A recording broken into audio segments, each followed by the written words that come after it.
two bass patches stacked here. One of them is really big for the low end, and the other one is actually it's actually the Blue synthesizer, not the Vengeance. I'm not sure why it's called Vengeance here then, but I detuned this a bit to the other bass line, so that it makes for a more lively sound. All sidechained pretty hard to the kick drum, so it gives you this bouncy feel in the.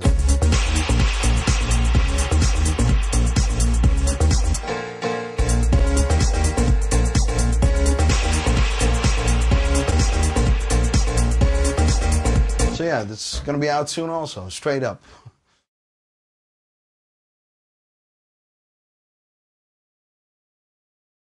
Well, what I can tell you is one plugin in particular that nobody else seems to be using anymore,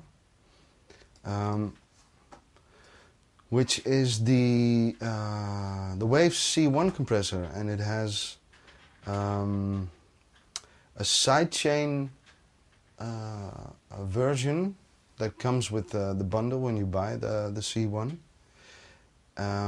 And what this one does is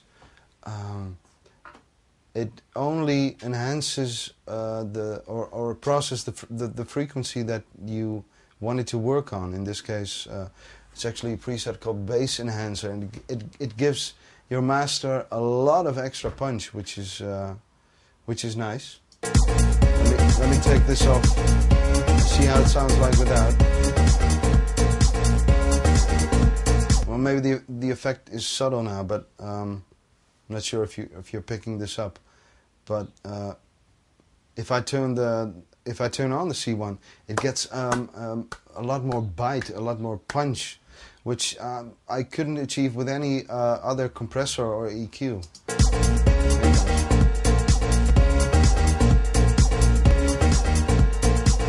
I'm not sure if you can hear this. Maybe the effect is subtle on this particular track, but I tend to use this on every final master I do. And then of course the usual suspects, you know, the low cut in the beginning to make sure there's enough room for to prevent it going distorted into the compressor, which does quite a lot in this case, like 4 or 5 dBs. And what I always do is have the compressor on peak, because it's got a completely different sound from a compressor on RMS.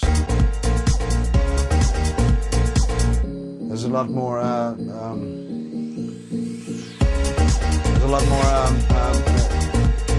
bounce in there for some reason. This is nice and calm, and this really moves up and down a bit. And then the C1, and I add the PSP vintage warmer after that, with a little bit of knee, little bit of gain reduction, like 1 dB. But it makes for so much difference that in my case it's always on there. It's actually the LE version, because the Vintage Warmer 2 gives you much more latency, and we don't like latency.